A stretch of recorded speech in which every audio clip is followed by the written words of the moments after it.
चारखाललाई दाहिने पारेर तपाईँ अगाडि बढिसकेपछि जहाँ सिद्धि पोलिक्लिनिक छ त्यसको दाहिने देब्रे जो सिद्धि भवनहरू छन्, यो कालिका थान छ, यो बालुवाटारको अगाडिपट्टिको जुन बस्नेत निवास भन्ने छ रसियन कल्चरको अपोजिटपट्टि, त्यो सबै तपाईँले हेर्नु हो भने पुरै सहर चाहिँ सडक चाहिँ अतिक्रमण गरेर संरचना खडा गरिएको छ। अब अहिले डोजर चलाउने कुरा भएको छ। त्यसकारण मैले देख्दाखेरि यसको जिम्मेवारी चाहिँ नगरपालिकाको हुन्छ। यो घर बनिसकेपछि पछिल्लो चरणमा 60 को दशक यता बनेका जो काठमाडौँ उपत्यकाका ठुल्ठुला घरहरू हुन्, ती घरहरूको चाहिँ निर्माण सम्पन्नताको प्रमाणपत्र भन्ने एउटा कागज दिनु पर्दो रहेछ। त्यो मैले सुनेको पनि थिएन। निर्माण सम्पन्नताको कागजपत्र चाहिँ झुन्ड्याउनु पर्ने रहेछ हरेक घरमा। गर्दनीले एउटा आधुनिक अत्याधुनिक घरको प्रसङ्ग मलाई जानकारीमा आयो। त्यो अनुसार काठमाडौँ महानगरपालिकाबाट त्यो सम्पन्नता सम्बन्धी अवलोकन गर्न काठमाडौँ महानगरपालिकाका अधिकारीहरू त्यो घरमा आए। त्यो घरमा आएपछि इन्जिनियर पनि सँगसँगै थियो त्यहाँ। अनि त्यो इन्जिनियरसँग भएको जो बिचौलिया हुन्छ, त्यो हजुर हजुर भन्ने हुन्छ नि, अघि पछि हिँड्ने खरदार पैदार मुखिया जस्तै केही अथवा बिचौलिया। अनि त्यसले चाहिँ त्यो मान्छे एकदम फेरि इलाइट क्लासको मान्छे थियो, त्यो जसको घर थियो। अनि उसलाई चाहिँ त्यो बिचौलियाले के भन्यो अरे भने, अब हजुर अब इन्जिनियर साहबले अलिकति बिना त मान्नुहुन्न भन्यो अरे उसले। बालन साहै मेयर हुँदाखेरिको कुरा हो यो।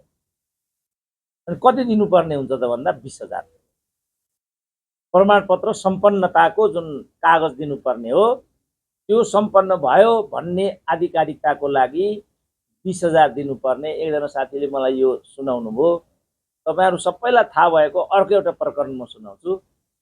यो चाहिँ वडा नम्बर 31 होला हैन, यो पारिपट्टि 31 हो नि त, दिल्ली बजारको पारिपट्टि 31 को यो त्यसको त्यही चारखालपट्टि लाग्ने नेरीको जुन मन्दिर छ, त्यो राणाकालीन मन्दिर हो। त्यो सायद त्यो रणुदीपका पालाको हो, त्यो बा जङ्गबहादुरकै पालाको हो कि।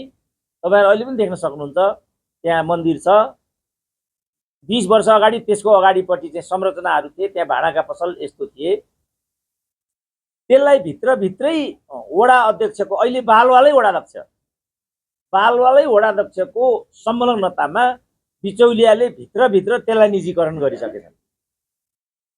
त्यो अहिले पनि गएर हेर्यो भने राम श्रीराम भन्ने लेखेको हुन्छ। पडेमाको मन्दिर छ त्यहाँ, अहिले पनि छँदैछ त्यो उनीहरूले भित्रभित्र चाहिँ निजीकरण गरेर व्यक्तिको पारिसकेछन्।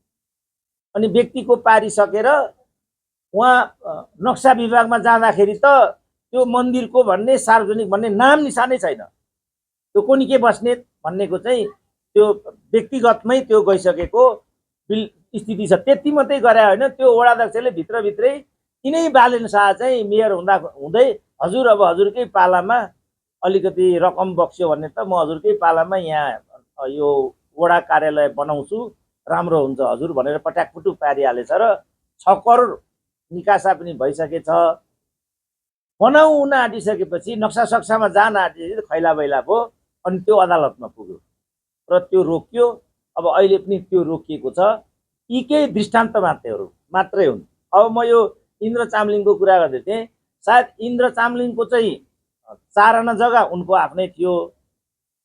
2 आना जग्गा सायद उनले चाहिँ त्यहाँ अतिक्रमण गरेका थिए र त्यो विशाल बिल्डिङ चाहिँ त्यहाँ बनेको थियो।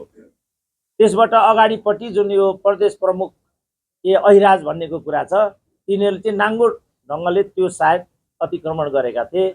यसरी सर्वत्र संरचनाहरू बनिरहेको पाइन्छ। यो केही दृष्टान्त मात्रै हो, तर यो कहीँ पनि अब अहिले हामी कुरा गरिरहेछौँ बिर्ता मोडमा चाहिँ एउटा मन्दिरै भत्काउँदैछ डोजरले अहिले नै जहाँ हामी बोलिरहेछौँ। अब यहाँ चर्च चाहिँ बचाइयो, मन्दिर चाहिँ भत्काइयो, अथवा मन्दिर चाहिँ बचाइयो, चर्च चाहिँ भत्काइयो, बिहार भत्काइयो। अब धार्मिक सम्प्रदाय दङ्गा हुन्छ इत्यादि कुराहरू समेत पनि हामीले सुन्यौँ।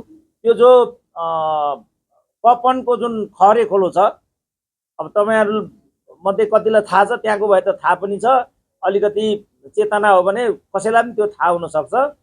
जुन त्यो कपनको खरे खोलो भन्ने छ, त्यो ठाउँको नाम खरे खोलो हो, कपन भन्ने ठाउँ हो। त्यसको माथिबाट चाहिँ कालो पत्रे नै गरिसकेको छ। वास्तवमा त्यसको मुनि चाहिँ खोलो छ, खरे।